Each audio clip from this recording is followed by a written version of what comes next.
child used to ride and demonstrate.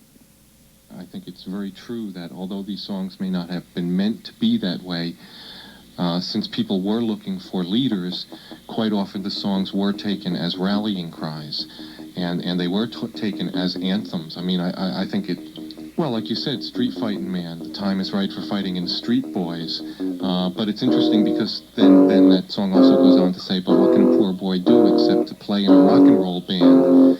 I think that's important to remember. In many of the songs of political alienation, the alienation is not just from the recognized state authority now, but of any form of political authority. Like in Revolution, the Beatles say, "Well, but if you want to have a revolution, you got to count me out." You mentioned the Beatles' Revolution. There is, of course, that one version where John says, "Don't you know that you can count me out in?"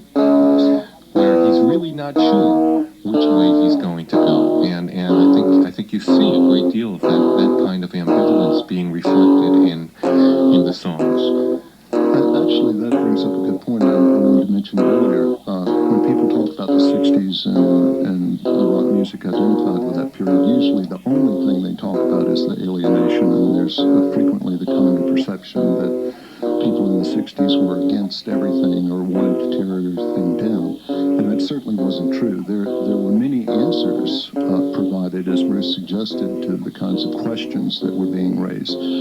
There are many songs from this period about friendship, for example.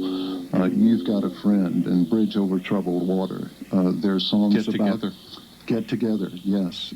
Time magazine during this era, as you pointed out in your book, had a cover that said, "Is God Dead?" We were